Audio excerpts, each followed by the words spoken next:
August 2012 সালে মোহালির একটি শান্ত এলাকার প্রতিবেশীরা একটি তালাবদ্ধ বাড়ি থেকে এক ধরনের গন্ধ পেতে শুরু করে। যখন পুলিশ শেষ পর্যন্ত ভেঙে ঢোকে, তারা খুঁজে পায় এক নারীর পচে যাওয়া দেহ, যিনি প্রায় এক সপ্তাহ ধরে মৃত। তিনি শুয়েছিলেন তার শয়নকক্ষে। কাছে ছিল একটি মদিরার বোতল, সিগারেট, এক প্লেট খাবার, কিন্তু কোনো আত্মহত্যার নোট ছিল না, কোনো হাতাহাতির চিহ্ন ছিল না, এবং সবচেয়ে গুরুত্বপূর্ণ প্রশ্নের কোনো স্পষ্ট উত্তরও ছিল না। সে কি নিজেই তার জীবন নিয়েছিল, নাকি কেউ তা ঘটিয়েছে এমন ভান করেছিল? কারণ সেই ঘরে মৃত যে নারী শুয়েছিলেন, তিনি কেউ সাধারণ ছিলেন না। তিনি ছিলেন সেই আইনজীবী যিনি ইসলাম ধর্ম গ্রহণ করে ভারতের অন্যতম শক্তিশালী রাজনীতিবিদকে বিয়ে করে গোটা দেশকে হতবাক করে দিয়েছিলেন। এমন একটি বিয়ে যা স্থায়ী হয়েছিল মাত্র 40 দিন, একটি তালাক যা তার জীবন ধ্বংস করে দিয়েছিল, এবং 3 বছর পরে তাকে মৃত পাওয়া যায় এমন পরিস্থিতিতে যা কখনই পুরোপুরি ব্যাখ্যা করা যায়নি। তার নাম ছিল অনুরাধা বালি। তিনি ছিলেন ত্রিশোর্ধ্ব বয়সের এক আইনজীবী, বুদ্ধিমতী, উচ্চাকাঙ্ক্ষী, একজন নারী যিনি হরিয়ানার সবচেয়ে মর্যাদাপূর্ণ আইনি পদগুলির একটিতে পৌঁছেছিলেন। সহকারী অ্যাডভোকেট জেনারেল হিসেবে দায়িত্ব পালন করছিলেন। তিনি পাঞ্জাব ও হরিয়ানা হাইকোর্টে অনুশীলন করতেন। তিনি রাজনীতিবিদ ও ক্ষমতাধর ব্যক্তিদের ঘনিষ্ঠ ছিলেন। তিনি ভালোই থাকতেন। ডিজাইনার সানগ্লাস, মোহালি সেক্টর 48 এ এক প্রাসাদোপম বাড়ি, 3টি লাক্সারি গাড়ি। কিন্তু যারা তাকে চিনতেন তারা বলতেন তিনি গোপনীয়তা প্রিয় ছিলেন, সংরক্ষিত। তিনি বেশি সামাজিক মেলামেশা করতেন না। তিনি নিজেকে গুটিয়ে রাখতেন। তার চাচা পরে একটি গুরুত্বপূর্ণ কথা বলবেন। তিনি বলেছিলেন যে অনুরাধা মদ পান করতেন না, এবং তিনি ধূমপানও করতেন না। এটা মনে রাখবেন, কারণ এটি গুরুত্বপূর্ণ। নভেম্বর 2008 সালে অনুরাধা বালি নিখোঁজ হন। হরিয়ানার উপমুখ্যমন্ত্রী চন্দর মোহানও নিখোঁজ হন। রাজ্যের অন্যতম ক্ষমতাধর ব্যক্তি, প্রাক্তন মুখ্যমন্ত্রী ভজন লালের পুত্র। 40 দিন ধরে কেউ জানত না তারা কোথায় আছেন, এবং তারপর ডিসেম্বরে তারা আত্মপ্রকাশ করলেন। একসাথে তারা ইসলাম ধর্ম গ্রহণ করেছিলেন। চন্দর মোহান এখন হয়েছেন চাঁদ মোহাম্মদ, অনুরাধা এখন ফিজা। তারা বিবাহ বন্ধনে আবদ্ধ হন। খবরটি সারা ভারত জুড়ে বিস্ফোরিত হয়। একজন পদস্থ উপমুখ্যমন্ত্রী তার স্ত্রী ও সন্তানদের ত্যাগ করে ধর্মান্তরিত হয়ে দ্বিতীয় এক নারীকে বিয়ে করেছেন। পরিণাম ছিল তাৎক্ষণিক। চন্দর মোহানকে তার পদ থেকে বরখাস্ত করা হয়। তার বাবা প্রকাশ্যে তার সাথে সম্পর্ক ত্যাগ করেন। মিডিয়া তাদের ছিন্নভিন্ন করে দেয়। কিন্তু বিবাহটি স্থায়ী হয়নি। শুরু হওয়ার মাত্র 40 দিন পর চন্দর মোহান বেরিয়ে যান। তিনি তার প্রথম স্ত্রীর কাছে ফিরে যান। 2009 সালের মার্চ নাগাদ তিনি লন্ডন থেকে ফিজাকে ফোন করেন। তিনি আরবিতে 3টি কথা বলেন, তালাক, তালাক, তালাক, ইসলামী তালাক। তারপর তিনি এটি নিশ্চিত করে একটি টেক্সট বার্তা পাঠান। এটাই শেষ ছিল। ফিজার জন্য পতন ছিল সম্পূর্ণ। তিনি তার সহকারী অ্যাডভোকেট জেনারেলের চাকরি হারিয়েছিলেন। তার সুনাম, তার বিবাহ, তার নিরাপত্তাবোধ। তিনি অভিযোগ দায়ের করেন। তিনি চন্দর মোহানের বিরুদ্ধে ধর্ষণ, জোরপূর্বক ধর্মান্তর ও তার ধর্মীয় অনুভূতিতে আঘাত করার অভিযোগ আনেন। তিনি জাতীয় নারী কমিশনে যান, পাঞ্জাব রাজ্য মানবাধিকার কমিশনে। তিনি পুলিশ সুরক্ষার জন্য আবেদন করে হাইকোর্টে এমনকি একটি আবেদন দায়ের করার চেষ্টা করেছিলেন। তিনি বলেন তিনি মৃত্যুর হুমকি পেয়েছেন, কিন্তু পুলিশ চন্দর মোহানকে নির্দোষ বলে মুক্তি দেয়। কোনো অভিযোগ গঠন হয়নি, কোন তদন্ত হয়নি, এবং 2008 সালের শেষ দিকে বা 2009 সালের শুরুর দিকে ফিজা আত্মহত্যার চেষ্টা করেছিলেন। তিনি প্রায় 25টি ঘুমের বড়ি গিলে ফেলেন। তিনি বেঁচে যান, কিন্তু পুলিশ ভারতীয় দণ্ডবিধির ধারা 309 এর অধীনে একটি মামলা নথিভুক্ত করে, আত্মহত্যার চেষ্টা। তবুও কেউ তাকে সাহায্য করতে দেখা যায়নি। পরবর্তী 3 বছর ধরে যারা তাকে চিনতেন তারা বলেন তিনি মানসিকভাবে অস্থির হয়ে পড়েছিলেন, সন্দেহপ্রবণ। তিনি প্রতিবেশীদের উপর গুপ্তচরবৃত্তি করার অভিযোগ আনেন। তিনি একটি রাজনৈতিক ক্যারিয়ার শুরু করার চেষ্টা করেন। তিনি ফিজাই হিন্দ নামে একটি সংগঠন গঠন করেন। তিনি নির্বাচনে দাঁড়ানোর কথা বলেন, কিন্তু বেশিরভাগ সময় তিনি একা ছিলেন। 6 আগস্ট 2012 সন্ধ্যা প্রায় 10:15 ফিজার চাচা তাকে ফোন করেন। তার নাম ছিল সতপাল। তিনি তার সাথে কথা বলেন। সবকিছু স্বাভাবিক মনে হচ্ছিল, এটাই ছিল ফিজার সাথে কারো শেষ নিশ্চিত যোগাযোগ। তারপর নিঃশব্দ দিন কেটে গেল। কেউ তাকে দেখেনি, কারো কাছ থেকে কোনো খবর নেই। এবং তারপর আগস্ট 6 তারিখে প্রতিবেশীরা তার সেক্টর 48 বাড়ি থেকে একটি ভয়ঙ্কর গন্ধ পাওয়া শুরু করে। তারা পুলিশকে ডাকে। অফিসাররা বাড়িতে পৌঁছান।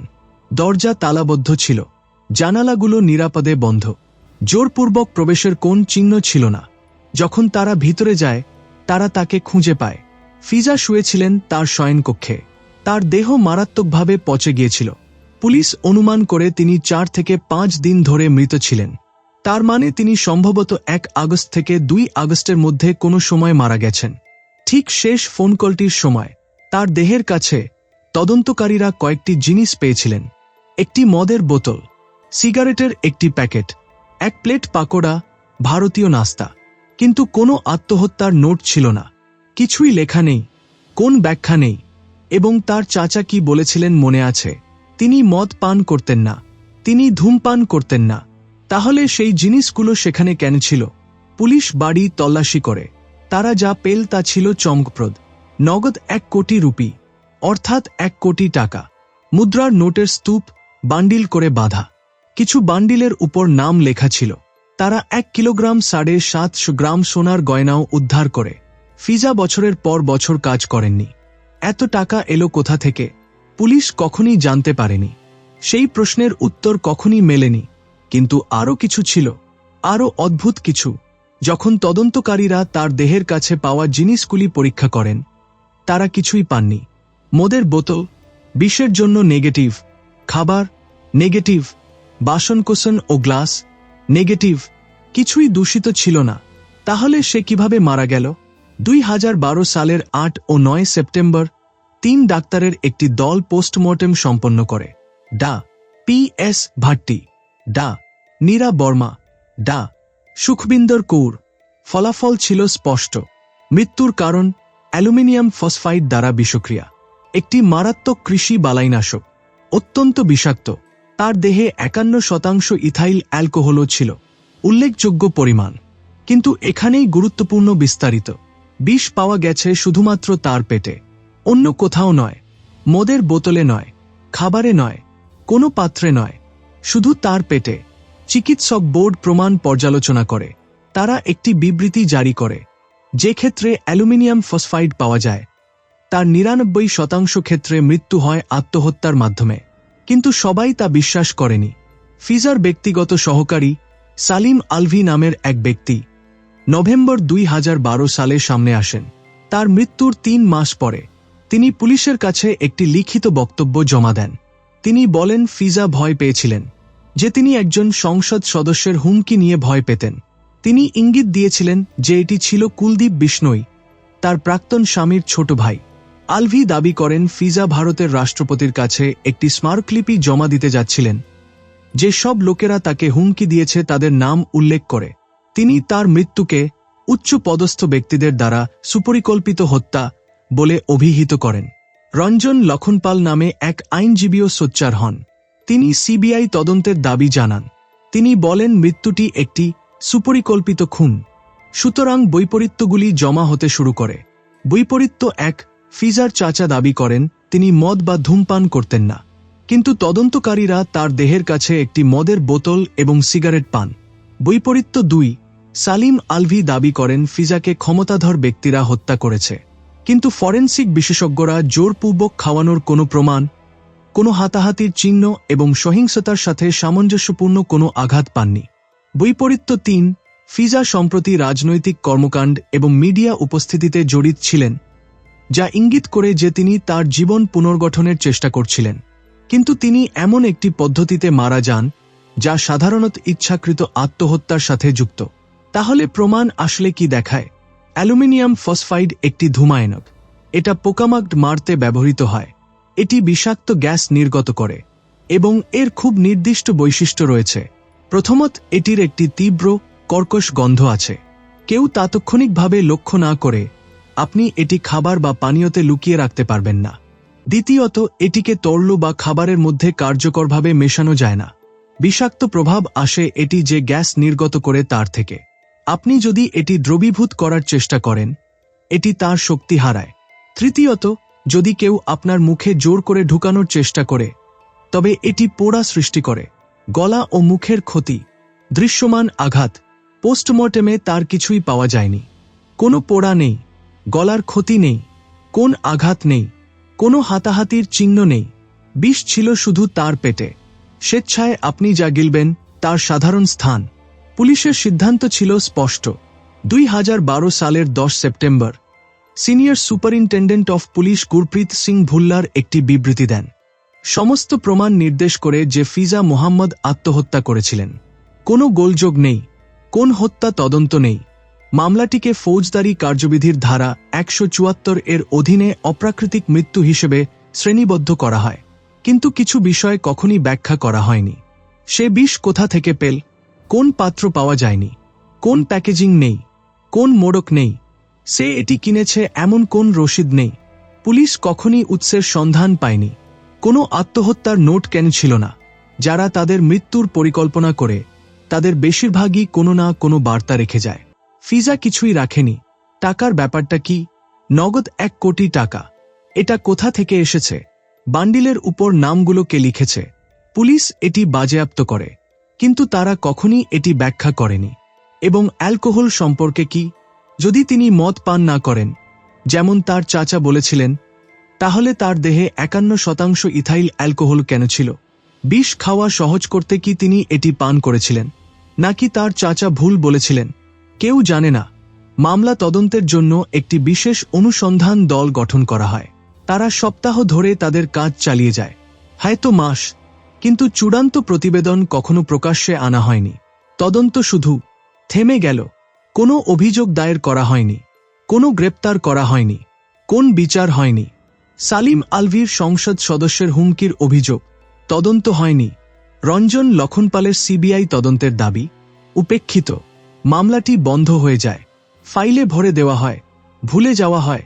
চন্দর মোহন, যে তাকে বিয়ে করেছিল এবং তালাক দিয়েছিল, তাকে তার মৃত্যু সম্পর্কে কখনো জিজ্ঞাসাবাদ করা হয়নি। তিনি তার রাজনৈতিক ক্যারিয়ারে ফিরে যান। তিনি তার প্রথম স্ত্রীর সাথে পুনর্মিলন হন। 2024 সালে তিনি আবারও নির্বাচনে দাঁড়ান। তার জন্য জীবন এগিয়ে চলেছে। 2016 সালে ফিজার মৃত্যুর 4 বছর পরে একটি অদ্ভুত ঘটনা ঘটে। ইসরার খান নামে এক ব্যক্তি চণ্ডীগড়ের একটি আদালতে একটি আবেদন দায়ের করেন। তিনি ফিজার স্বামী হওয়ার দাবি করেন। তিনি তার সম্পত্তিতে অংশ দাবি করেন। আদালত তার আবেদন গ্রহণ করে, কিন্তু দাবিটি কখনই নিষ্পত্তি হয়নি। সম্পত্তি বিরোধ আইনি অনিশ্চয়তায় মিলিয়ে যায়, ঠিক ফিজার জীবন ও মৃত্যুর অন্যান্য সবকিছুর মতো। তাহলে অনুরাধা বালির সত্যিই কি হয়েছিল? ফরেনসিক প্রমাণ বলে আত্মহত্যা। বিষ ছিল তার পেটে। কোন আঘাত ছিল না, কোন সহিংসতার চিহ্ন নেই, কেউ তাকে জোর করেছে এমন কোন প্রমাণ নেই। মেডিকেল বোর্ড বলেছে এই ধরনের 99% ক্ষেত্রে আত্মহত্যা হয়। কিন্তু পরিস্থিতিগুলো প্রশ্ন তোলে। একজন নারী যিনি হুমকির অভিযোগ করেছিলেন, যিনি পুলিশি সুরক্ষা পেতে চেয়েছিলেন, যার কাছে অজানা উৎস থেকে নগদ 1 কোটি টাকা ছিল, যাকে ক্ষমতাধর ব্যক্তিরা ত্যাগ করেছিল, যিনি এমন অভিযোগ দায়ের করেছিলেন যা উপেক্ষা করা হয়েছিল, এবং তারপর তাকে মৃত পাওয়া যায়, কোনো নোট ছাড়া, কোন ব্যাখ্যা নেই, এবং একটি তদন্ত যা জনসমক্ষে উত্তর ছাড়াই বন্ধ হয়ে যায়। সম্ভবত তিনি নিজেই তার জীবন নিয়েছিলেন, কেলেঙ্কারিতে ভঙ্গুর, বিচ্ছিন্ন, হতাশ। অথবা সম্ভবত কেউ নিশ্চিত করেছিল যে সে তার গল্প বলতে পারেনি। আমরা সম্ভবত কখনই জানব না, কারণ যে ব্যবস্থাগুলো তাকে রক্ষা করার কথা ছিল তা ব্যর্থ হয়েছে। যে প্রতিষ্ঠানগুলোর তদন্ত করা উচিত ছিল তারা কাজ শেষ করেনি। এবং সত্য, যাই হোক না কেন, ফাইলে তালাবদ্ধ থাকে যা কেউ কখনই খুলবে না। ফিজার গল্প শুধু তিনি কিভাবে মারা গেলেন তা নয়। এটি সেই সম্পর্কে যা ঘটে যখন মানুষ ফাটল দিয়ে পড়ে যায়, যখন অভিযোগ উপেক্ষা করা হয়, যখন ক্ষমতাধরেরা দূরে সরে যায়, যখন একজন নারীর জীবন ছিন্নভিন্ন হয়ে যায় এবং কেউ তাকে ধরে রাখে না, এবং শেষে তাকে একা পাওয়া গেল একটি তালাবদ্ধ বাড়িতে, কেউ লক্ষ্য করার আগেই দিনের পর দিন মৃত। আপনার কি মনে হয় ফিজার কি হয়েছিল? এটা কি আত্মহত্যা, যেমন প্রমাণ বলে, নাকি তদন্তকারীরা এমন কিছু গভীর অন্ধকার ব্যাপার মিস করেছিল? নিচের মন্তব্যে আমাকে আপনার মতামত জানান। এবং যদি আপনি এই কেসটি আমার মতোই অস্থির করে তোলে, লাইক বাটনে ক্লিক করুন এবং আরও সত্যিকারের অপরাধের গল্পের জন্য সাবস্ক্রাইব করুন, যা শেষ হওয়ার পরেও আপনার সাথে দীর্ঘদিন থাকে। দেখার জন্য ধন্যবাদ এবং মনে রাখবেন, সত্য সবসময় যা মনে হয় তা নয়।